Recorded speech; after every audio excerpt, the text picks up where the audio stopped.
Essa é uma incógnita. Será que de fato somos uma igreja genuinamente cristã? E por que a escolha do livro de Tiago? Por que escolher esse tema? Por que escolher esse livro? Tiago, você vai abrir, nós vamos estar trabalhando no capítulo 2. Você pode deixar sua Bíblia aberta aí, que a palavra de Deus será ministrada ao seu coração. Por que o livro de Tiago? O livro de Tiago foi escrito ali entre 49 e 60 da nossa era cristã. Então são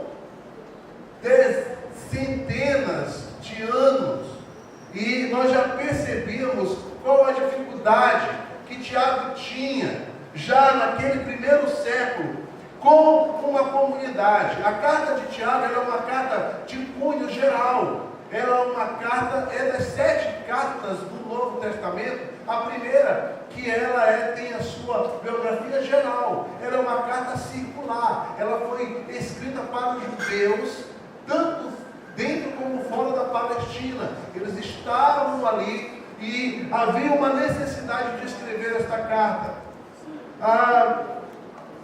O impressionante é que Tiago, esse Tiago aqui, ele é o autor, ele é o meio irmão do Senhor Jesus. Ele é um dos meio irmãos. São 4 Tiagos na Bíblia apresentados. Tem os 2 lá apóstolos, tem o Tiago, pai de Judas, que não é o Judas Iscariotes, e tem o Tiago, meio irmão do Senhor, né, que está na autoria desta carta. Na verdade, no começo da sua vida cristã, ele nem antes de se converter, ele nem sequer aceitava Jesus como sendo o Messias, o Filho de Deus. Mas depois Jesus aparece a ele, depois da ressurreição, e isso é uma síntese, isso é uma certeza, e este homem, Tiago, se torna um grande referencial, um líder da igreja em Jerusalém. Tanto é que o apóstolo Paulo vai citá-lo em Gálatas. Quando Paulo sai da região da Arábia, depois de 3 anos, você vê lá em Gálatas, ele diz: olha, eu fui ter com os apóstolos e não encontrei nenhum a não ser Pedro e Tiago, o irmão do Senhor. A pergunta é, no capítulo 1, e nós vamos estar no 2, mas só o primeiro que o Edmar já teve a curiosidade de nos alertar, ele vai se apresentar como autor e diz: Tiago, servo de Deus e do Senhor Jesus Cristo, as 12 tribos que se encontram na dispersação. E agora no capítulo 2 nós vamos fazer uma leitura. Eu quero que você aí mesmo sentado com a Bíblia aberta, nós vamos ler o capítulo e você vai nos acompanhar, e depois nós vamos trabalhar um pouquinho aquilo que a palavra de Deus tem no nosso coração nesta noite. Capítulo 2 de Tiago. Todos acharam? Amém? Meus irmãos, não tenhais a fé em nosso Senhor Jesus Cristo, Senhor da glória, em acepção de pessoas. Se portanto entrar em vossa sinagoga algum homem com anéis de ouro nos dedos, de traje de luxo, entrar também algum pobre, andrajoso, e tratar-lhes com diferença o que tens os trajes de luxo, e lhe disser: tu assenta-te aqui no lugar de honra, e disseres ao pobre: tu fica ali em pé, ou te assenta aqui abaixo do estrado dos meus pés. Não fazeis distinção entre vós mesmos, e não vos tornastes juiz, tomados de perversos pensamentos? Ouvi, meus amados irmãos, não escolheu Deus os que para o mundo são pobres, para serem ricos em fé e herdeiros do reino que ele prometeu aos que o amam? Entretanto, vós outros menosprezastes os pobres. Não são os ricos que vos oprimem, e não são eles que vos arrastam aos tribunais? 7. Não são eles os que blasfemam o bom nome sobre vós que vos foi invocado? Se vós, contudo, observais a lei régia segundo a Escritura: amarás o teu próximo como a ti mesmo, fazeis bem. Se todavia fizeis acepção de pessoas, cometeis pecado, sendo arbítrio tidos pela lei como transgressores. Pois qualquer que guarda toda a lei, mas tropeça num só ponto, se torna culpado de todos. Portanto, aquele que disse, não adulterarás, também ordenou, não matarás. Ora, se não adulteras, porém matas, venha a ser transgressor da lei. Falai de tal maneira, e de tal maneira procedei com aqueles que hão de ser julgados pela lei da liberdade, porque o juízo é sem misericórdia para com aquele que não usou de misericórdia. A misericórdia triunfa sobre o juízo. Mas, irmãos, qual é o proveito de alguém disser que tem fé, mas não tiver obras? Pode, acaso, semelhante à fé salvá-lo? Se um irmão ou uma irmã estiverem carecidos de roupa e necessitados de alimento cotidiano, e qualquer dentre vós lhe disser, ide em paz, aquietai-vos e fartai-vos, sem contudo lhe dar o necessário para o corpo, qual o proveito disso? Assim também a fé, se não tiver obras, por si só está morta. Mas se alguém dirá, tu tens fé, e eu tenho obras, mostra-me essa tua fé sem obras, e eu com as obras te mostrarei a minha fé. Crês tu que Deus é o só? Fazes bem. Até os demônios creem e tremem. Queres, pois, ficar certo, ó homem insensato, de que a fé sem obras é inoperante? Não foi por isso, não foi por obras que Abraão, o nosso pai, foi justificado quando ofereceu sobre o altar o seu próprio filho Isaque? Vês, com a fé opera juntamente com as suas obras. Com efeito, foi pelas obras que a fé se consumou, e se cumpriu a escritura, a qual diz, ora, Abraão creu em Deus, e isso lhe foi imputado para a justiça, e foi chamado amigo de Deus.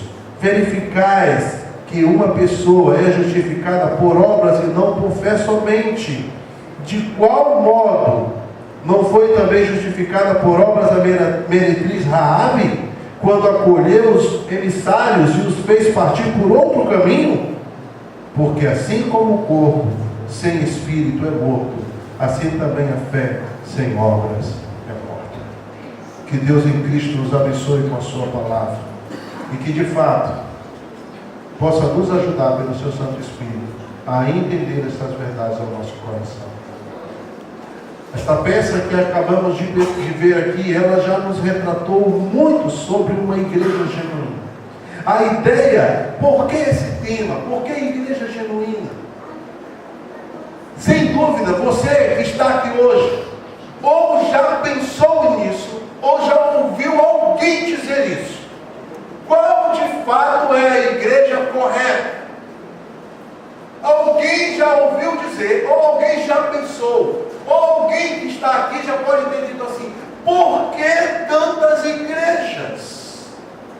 Eu não consigo compreender. E há outros que dizem assim, não é só um Deus? Por que tantas igrejas diferentes? Essas são perguntas que não querem calar. Talvez você esteja aqui hoje com essa incógnita, com essa dúvida, com essa interrogação em seu coração. E esse tema, de fato, ele é propício para responder essas respostas. Porque não é a liturgia que diz que uma igreja é genuína. Porque tem igrejas que os cultos são mais comedidos, outras que os cultos são mais alegres, pulantes, contagiantes. Isso não garante que uma igreja é genuinamente cristã. O que de fato pode ser, que pode nos levar a compreender quais os... Não é, mas toda a igreja não prega a Bíblia. Quem disse? Todas têm a Bíblia, mas nem todas as igrejas a pregam genuinamente. Então aí começa a ter as primeiras evidências para que você de fato possa. Olha, outra coisa, ninguém consegue viver sem igreja. Ninguém. Isso é uma ilusão no coração humano. A igreja verdadeira, a igreja genuína, ela foi instituída por Deus. É um plano de Deus fazermos parte da igreja. E igreja não é catedrais, igreja não é prédio, igreja não é templo, não é essas paredes. Igreja são pessoas. Pessoas que se reúnem, que adoram, que amam a Deus e que são praticantes da palavra. Por isso que a Bíblia, em Tiago, esta carta, ela é uma carta extremamente prática. Ela não é uma carta teológica, ela não tem muito cunho teológico, mas ela tem os princípios eternos. Se você olhar esta carta e estudá-la, como nós estamos estudando aqui, você vai perceber que o nome de Jesus Cristo aparece 2 vezes. Uma no capítulo 1, versículo 1, e agora no capítulo 2, versículo 1. Mas os princípios eternos da palavra estão. Então, como trazer as verdades de Tiago no primeiro século, entre 69, para o que nós precisamos compreender como igreja genuinamente cristã? Olha, eu quero dizer para você, não se assuste. Não se assuste, porque de repente você pode estar aqui e até participar de uma comunidade de fé e de repente descobrir pela palavra de Deus. Ou você vai se tornar um observador agora e vai perceber que talvez a própria igreja que você frequenta, ou que você anda, ou que você visita, ela de fato não é uma igreja genuína. Não é a pessoa, não é o pastor, não é a figura que diz que uma igreja é genuinamente cristã. E é isso que nós vamos tentar descobrir aqui neste capítulo 2. Amém? Então, ao olharmos para o versículo 1, que aqui, na verdade, o capítulo 2, eu quero só sintonizar você aqui na história, para que a gente possa entender melhor, para entender como nós vamos ministrar essa palavra. O capítulo 2 de Tiago, ele se divide em 2 grandes seções. A primeira vai de 1 a 13, a outra de 14 a 26. Tá? 2 assuntos pertinentes, práticos, cheios de exortações. E a primeira é essa. Quando o Tiago, no capítulo 1, primeira parte, ele diz: meus irmãos, não tenhais a fé em nosso Senhor Jesus Cristo, Senhor da glória, em acepção de pessoas. 2 grandes verdades estão inseridas aqui, que vai nos identificar como uma igreja genuinamente cristã. A primeira é que uma igreja genuinamente cristã, ela está completamente fundamentada em Jesus.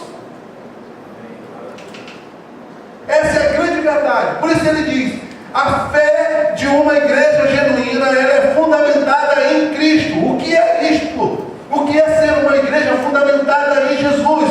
Ela vive, ela procede, ela age da mesma forma que Cristo agiu. Essa é a primeira verdade. Por isso que ele diz: não tenhais a fé em nosso Senhor Jesus Cristo, e da forma que nós temos a fé, nós vamos praticar uma coisa errada. E qual era a prática que está sendo exortada aqui? A prática da acepção de pessoas. Uma igreja genuinamente cristã, ela não faz acepção de pessoas. Aí você deve estar se pensando: mas será que há igrejas que fazem acepção de pessoas? Isso não é feio? É ou não é feio? Hein? É ou não é feio? A pessoa fazer acepção. A pessoa dizer: olha, aquela pessoa ali mesmo, ou assim, ou assado. E ele usa uma figura nos versículos em diante, tratando como se 2 pessoas estivessem. Possivelmente Tiago, que está compartilhando isso, vendo a história da comunidade, ele tem a ideia, ou ele já percebeu alguma vez que alguém pode ter agido desta forma. Alguém chega na igreja, bem vestido, bem arrumado, e a pessoa chega e diz: olha, rapaz, vem para cá, senta aqui na frente, olha, vem ali, tem uma cadeira de honra. Já começa por aí. Tem lugares, e olha aqui, eu não estou criticando liturgias, mas deve ser observado. Tem lugares que tem tribunas de honra, lugares que se diz igreja que tem tribuna de honra. Bote na tribuna de honra os homens.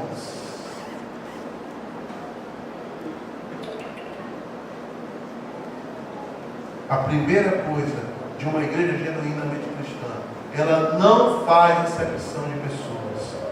Quando ela faz isso, o problema é a tribuna de honra, que diz que a igreja é genuína ou não? Não. Mas a atitude que a igreja toma. Porque se ela bota um pastor, ela tinha que botar um irmãozinho lá também, que não é pastor para sentar na tribuna. É isso que a palavra condena. É isso que Tiago está dizendo. Por que você bota o bambambam e você não bota o irmãozinho que é o zelador da igreja para sentar lá, para assistir um culto na tribuna de honra? Era mais ou menos isso que estava acontecendo. E ele diz que quando uma igreja pratica tal atitude, ela está fazendo um julgamento. E igreja genuinamente cristã, ela não faz esse tipo de atitude. Ela ama o pobre. Amém, irmãos? Ela ama o pobre. Ela ajuda o pobre.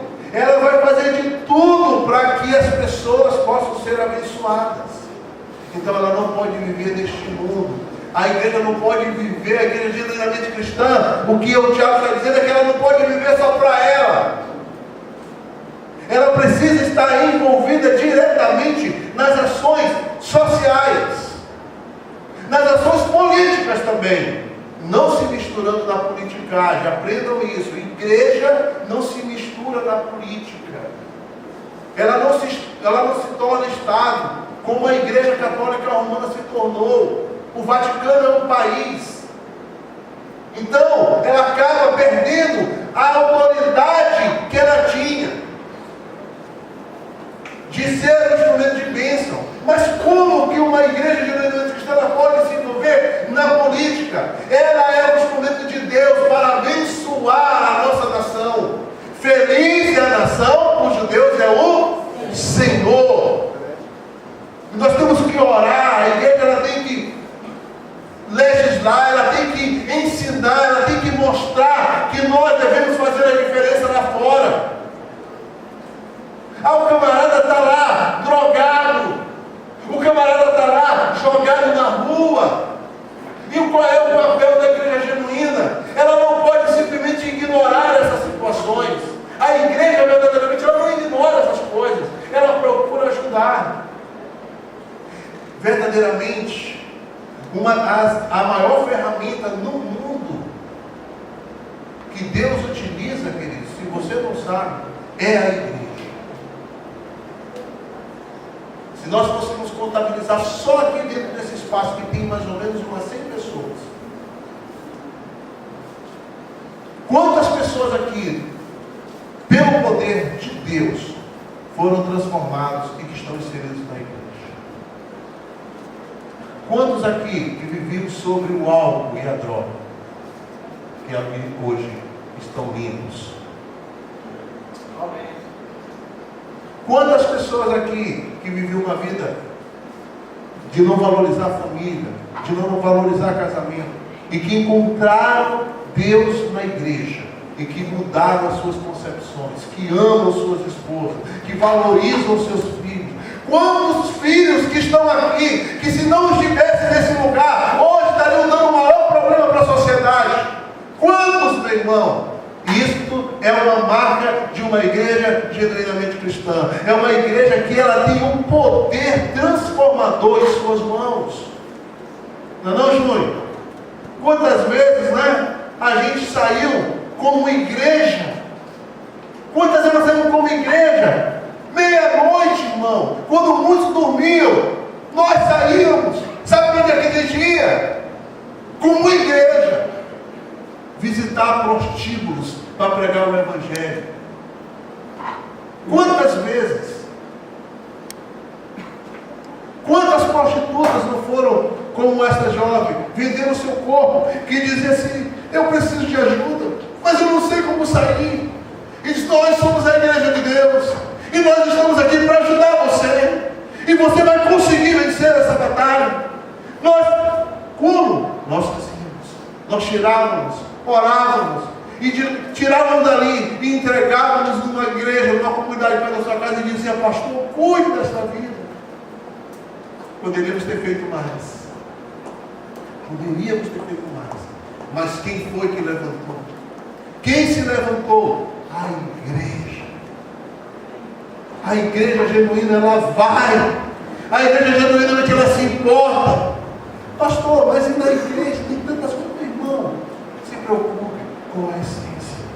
Então, se nós olharmos e percebermos aqui, do versículo 2 até o versículo 4, é justamente isso. Está corrigindo essa atitude, na verdade até o 7, porque no 5 ele diz: ouvi, meus amados irmãos, não acolheu Deus os que para o mundo são pobres para serem ricos na fé.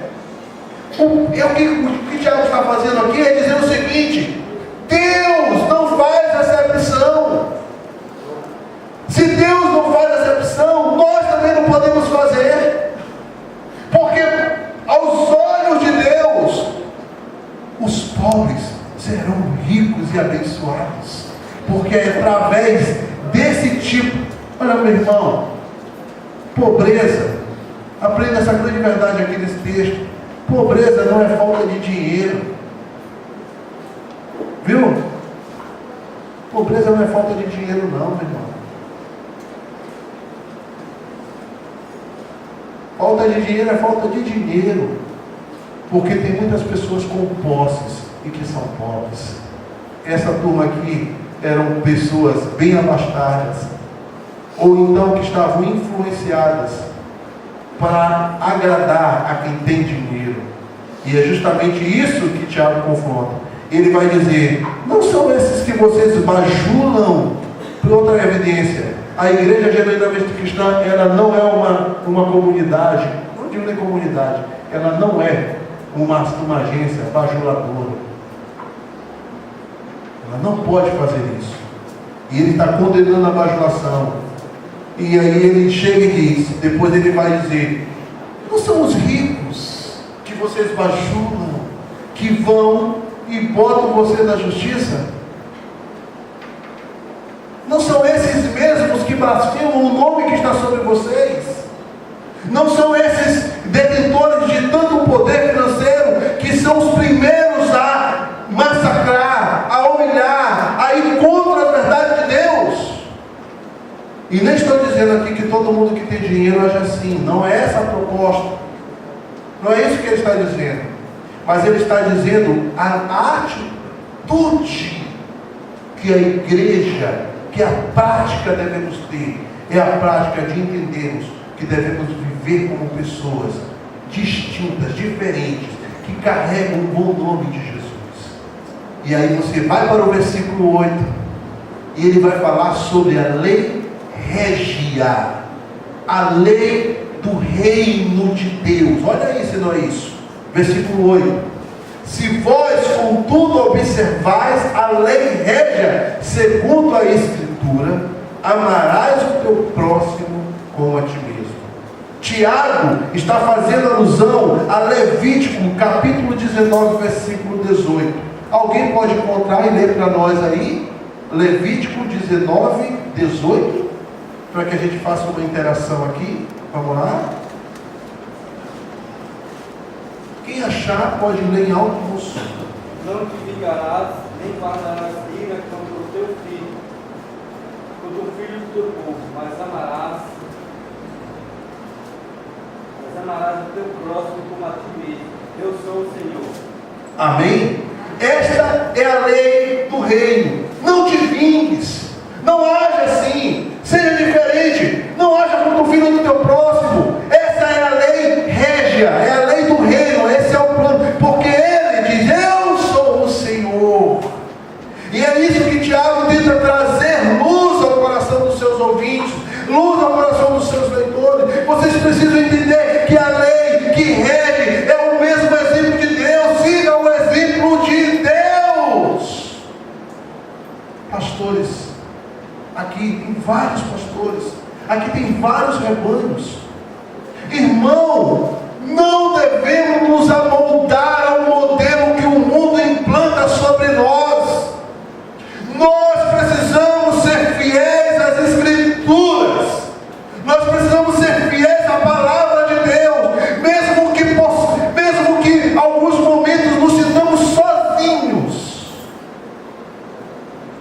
O mundo diz claramente: você pode ser feliz tendo 2, 3, 4, 5, 6, 8, 10 mulheres.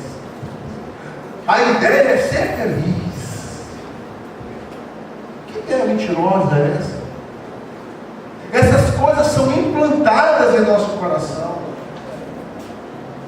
A igreja genuinamente cristã, ela está preocupada em forjar pessoas com o caráter de Cristo. Pode crescer, amém. Deus é que dá o crescimento mesmo. Mas o maior crescimento é que, ao olharmos para a igreja genuinamente cristã, possamos dizer: eis aí um povo que está moldado nos padrões da lei régia de Deus. Amém. É desse jeito que você precisa ser. Só que ser assim é difícil, sabia? Fazer isso é difícil. Primeira coisa, que conviver com gente é difícil. Cada um tem uma cabeça, cada um tem uma forma de pensar, cada um tem uma forma de agir. Mas na igreja só tem um cabeça, e ele é Jesus. Amém. E ele é um padrão, ele é um modelo. A igreja genuinamente cristã, ela anda pelo parâmetro de Cristo.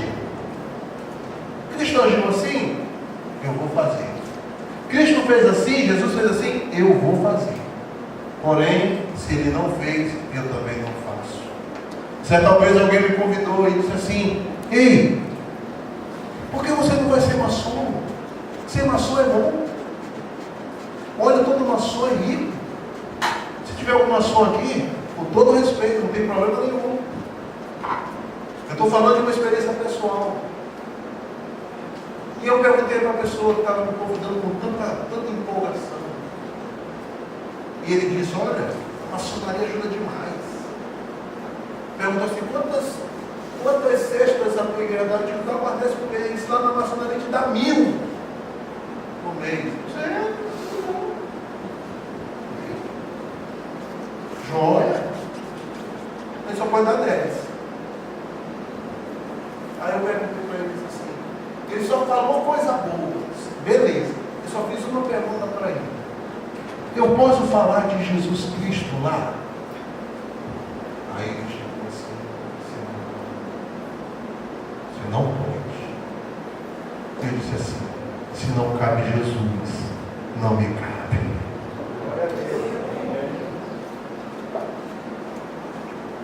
Meu irmão, aonde não couber Jesus, não cabe você também. Pronto, acabou. Você não precisa ficar preocupado. Mas eu não vou ser aceito. Porque a sociedade vai me olhar assim, vai me olhar assado. Porque eu preciso ser assim, eu preciso ser assado. É justamente isso que Tiago condena. Não vá por isso. Não se iluda. Veja o versículo 9. Aqui é uma outra subdivisão dentro desta unidade. Se todavia fizeres acepção de pessoas, cometeis pecado, sendo arguidos pela lei, por toda a lei, mas ser arguido pela lei, como transgressor. Aqui há um grande princípio inserido, porque tem pessoas que acham assim: olha, eu não faço isso, eu não faço aquilo. Olha, eu me comporto assim, porém eu faço isso. Epa. Fazer parte de uma igreja genuinamente cristã, a primeira coisa que você precisa aprender, e eu espero que Deus toque no seu coração para isso, você tem que abandonar tudo aquilo que está fora do padrão de Deus. Eu posso ser da igreja e continuar curtindo com um sonzinho. Não, pode não. Eu posso ser da igreja, eu posso entregar o dízimo, eu posso fazer isso, fazer aquilo, mas eu posso guardar aquele pecadinho de estimação que eu tenho, aquele pecadinho que foi apresentado aqui, um bem comum, desses tantos que apresentaram aqui, chamado mágoa. Eu posso? Não. Você não pode ser uma igreja genuinamente cristã. E quando eu falo de igreja genuína, eu estou falando de você como igreja. E ao mesmo tempo carregar mágoa. Ah, pastor, está difícil. O Senhor não sabe o que Ele fez para mim. O Senhor não sabe o que ela fez para mim. O Senhor não sabe como eu me sinto. O Senhor não sabe o que acontece dentro do meu coração. Ah, eu não posso. Você não pode viver isso. Você não pode viver com isso. Porque quem é genuinamente uma igreja cristã vive em novidade de vida. Se torna avesso à maldade. Se torna avesso ao pecado. E ele diz: todavia, se fizer acepção de pessoas, cometeis pecado, sendo arbítrio pela lei, versículo 9, como transgressor. Mas qualquer que guardar toda a lei, não mais tropeça em um só ponto, torna-se culpado de todos. É aquela história, né? E aí ele vai usar justamente o exemplo aqui, né? Portanto, aquele que diz, no versículo 11, não matarás, também ordenou. Não adulterarás, também ordenou, não matarás. Ah, eu não sou um assassino. Eu jamais. Aquele homem cruel, né? Que matou crianças. Aquele outro nos Estados Unidos que é 6.000 balas nas pessoas. Esse homem é um cruel. Você, se cometer adultério, é igualzinho. Se nós cometemos adultério, somos iguais. Somos o mesmo camarada que atirou 6.000 vezes contra um monte de inocente. Somos igualzinhos àquele homem que tocou fogo em crianças e depois se matou.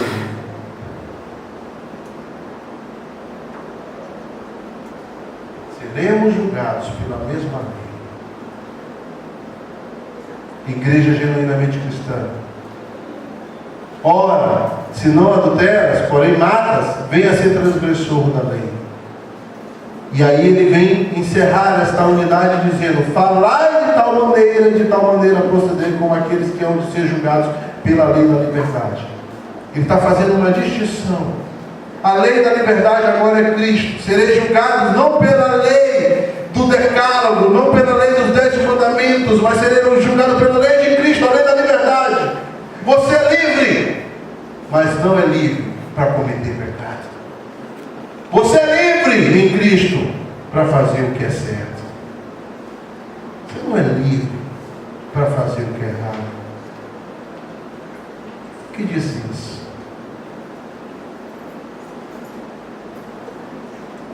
Porque o juízo é sem misericórdia para com aquele que não usou de misericórdia. A misericórdia triunfa sobre o juízo.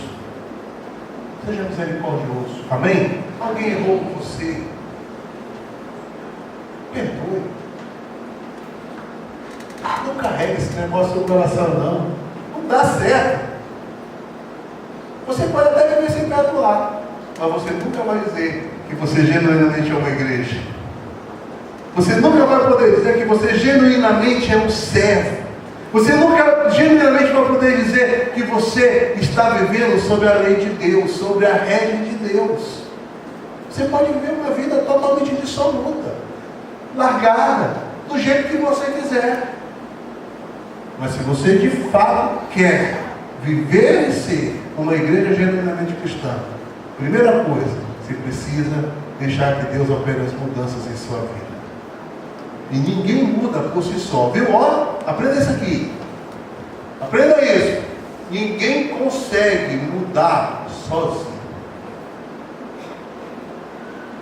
Geralmente, quando a pessoa está nessa luta de mudança, alguém chega para ele e diz assim: olha, cara, você é uma pessoa super gente boa, olha, eu estou pregando o evangelho para você. Aí ele vem com o seguinte argumento: ele diz, rapaz, eu só preciso fazer alguns ajustes na minha vida para mim, para Jesus. Aí ele diz: eu preciso só deixar de beber, eu preciso só deixar de fumar, eu preciso só largar aquela amante, eu preciso só ajustar aquela mágoazinha que eu tenho de fulano. Aí ele começa a tentar ajustar sozinho, e ele não vai conseguir nunca. Nunca ele consegue?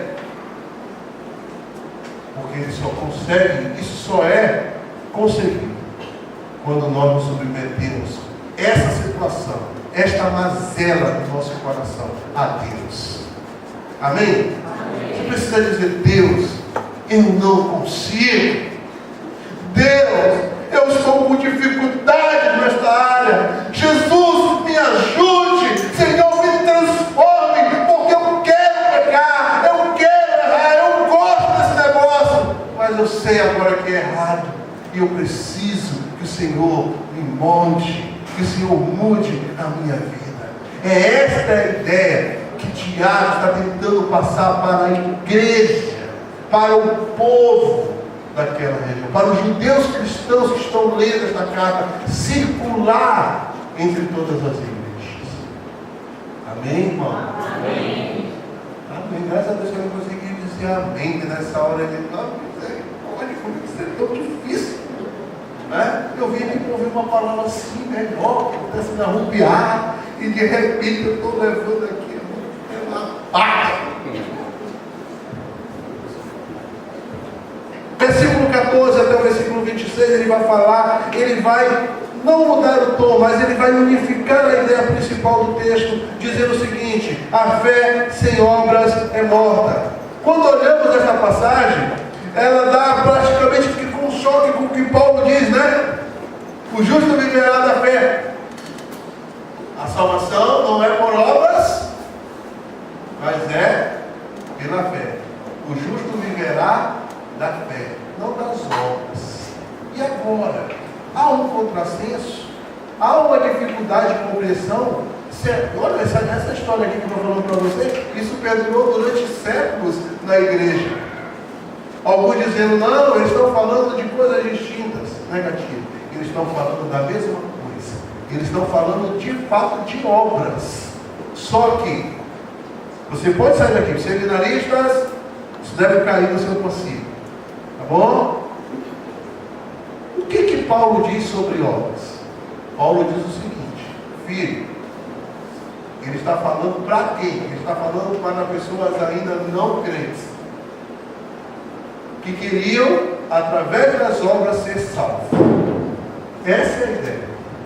E Paulo diz: por obras ninguém é salvo. A salvação vem pela graça de Deus. O homem só pode ser salvo pela graça de Deus no seu coração. É Deus toca você e diz: olha, você precisa entender que você precisa ajudar. Isso aí era que Paulo estava dizendo. Tiago está dizendo: para quem? Para cristãos. Eu já sou salvo.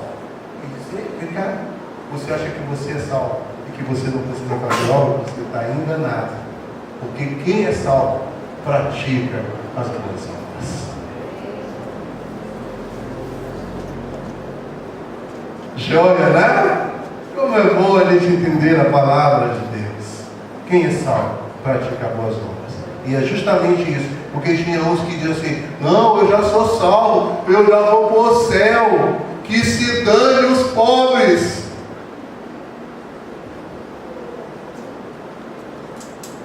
Igreja, acorda, igreja, não foi isso? Estou morrendo, igreja. Igreja, estou morrendo. É essa a ideia. Exatamente isso aqui, parece que se encaixou. Olha, eu não vi, eu chorei a peça todinha aqui. Eu só chorei, né? Vocês não choram, graças a Deus. Nossa, vocês são filhos demais. O 14 ele diz: meus irmãos, olha a palavra de Tiago, meus irmãos, qual é o proveito de alguém dizer que tem fé, mas não tiver obras? Qual é o proveito disso? Se eu não consigo externar a minha fé através das minhas atitudes, não é obras em si, mas as atitudes. Como eu posso dizer que eu amo Deus se eu não cuido de alguém? Como é que eu posso dizer que eu amo Deus se eu nego as coisas a alguém? Como é que eu posso dizer que eu amo Deus se eu não ajudo ninguém? Você não ama Deus coisa nenhuma, meu amigo. Porque quem ama Deus faz liberalmente as coisas. Como é que eu amo Deus se eu venho para a minha igreja e não convido ninguém? Como é que eu quero ir para o céu E eu deixo que as pessoas que estão em volta de mim não saibam da verdade do céu. E é justamente, se tiver obras. E aí ele vai até o versículo, do versículo 14 até o 17, ele diz: acaso semelhante fé pode salvá-lo? Se os irmãos ou uma irmã estiverem carecidos de roupa. Olha, ele pega um exemplo magnífico que nos ajuda a entender a palavra de Deus, amém? Eles vê assim, versículo 15, pode olhar aí: se um irmão ou uma irmã estiverem carecidos de roupa e necessitado de alimento do cotidiano, e qualquer dentre vós lhe disser: ide em paz. Vê que atitude aqui. Vão em paz, meu irmão. Alguém chega lá na casa de vocês: estou morrendo de fome. Meu irmão, vai em paz. Bota aquela mãozão de oração, né? Deus te abençoe.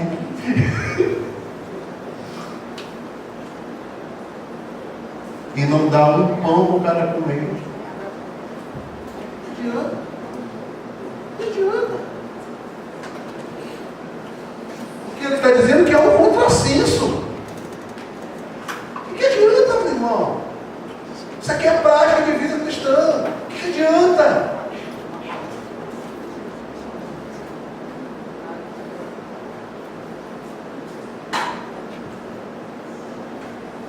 E de alimento cotidiano, e qualquer que dentro 16 vos lhe disser: ide em paz, aquecei-vos, fartai-vos, sem contudo lhe dar o necessário para o corpo.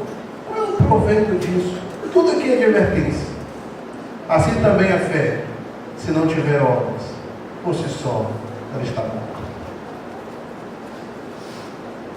Não adianta ser cristão se a minha fé ela não for transmitida através de atitudes.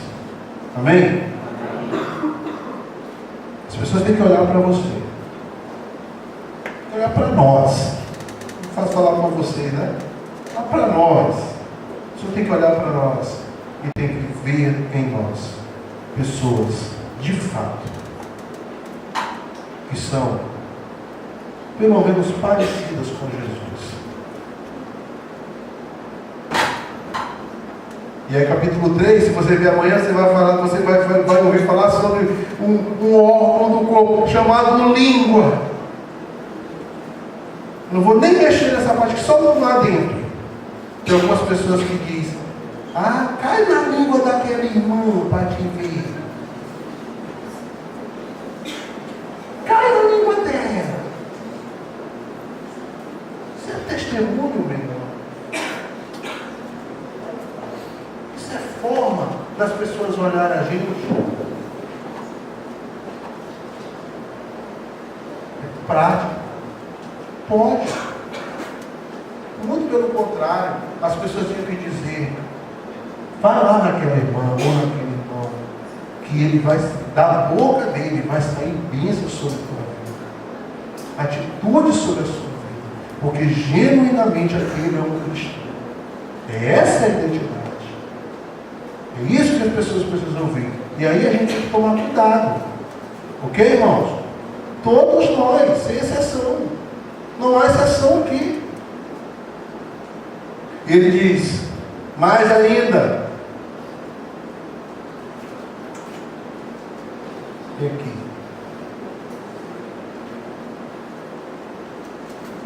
Mas, versículo 18: mas se alguém dirá: tu tem fé e eu tenho obras. Ele está fazendo uma conjectura, ele está fazendo um apanhado. E ele diz assim: mostra-me a tua fé sem obras, e eu, com as minhas obras, te mostrarei a minha fé. Não é só ter obras. Eu tenho fé e tenho obras. Você tem fé e não tem obras. Então, com as minhas atitudes, eu mostro para você que eu tenho fé. Enquanto muitas vezes quem tem fé e não tem atitude não consegue mostrar a sua fé. Eu não quero ter uma fé que não é sua. Eu quero ter uma fé genuína. Porque igreja genuinamente cristã, ela também tem uma fé genuína. E aí ele vai utilizar aqui agora, ele vai fazer a seguinte colocação, estou terminando. Crês tu que Deus é um só? Quem crê aqui que Deus é um só? Eu não perguntei, bem no começo da mensagem, eu não disse assim, você já ouviu alguém dizer, Deus é um só? Você já ouviu? Olha aqui. Só que ele diz o seguinte, até os demônios sabem que Deus é um só. Fazes bem. Se você acredita que Deus é um só, fazes bem. Até os demônios creem e tremem. Está vendo, irmão? Até os demônios sabem disso. Creem e se estremecem por saber que Deus é um só. Então, só você saber que Deus é um só, você está caminhando na mesma linha do diabo, meu amor. Dos demônios. Não sou eu que estou falando, é a Bíblia, pode olhar aí. Depois você não vir me jogar uma pedra na hora que eu sair daqui. Porque uma vez um pastor falou, o cara disse, o pastor está me chamando de demoniado. Não sou eu, meu irmão, é a Bíblia. Está vendo? Assim também a fé. Aí ele diz assim, fazes bem, até o demônio que ele tem. Queres, pois, olha a diferença. Queres, pois, ficar certo? O homem insensato, ele chama isso de insensatez. De que a fé sem obras, ela é inoperante. Tudo isso aqui está falando sobre isso. Não, aí ele vai usar duas figuras do Antigo Testamento. Quem? Abraão e Raabe. Todos dois não viveram na época da lei. Eles viveram na época da fé. A lei só vai aparecer 700 anos depois, com Moisés. E ele traz para a fé. Ele dá um salto do Novo Testamento pela lei e chega até Abraão e Raabe. E diz, a atitude dessas pessoas não foi aprisionadas pelo rudimento, porque o que servia a lei? A lei serviu de aio, um condutor. A lei era uma forma, e até hoje é assim. Por que você não atravessa o sinal vermelho?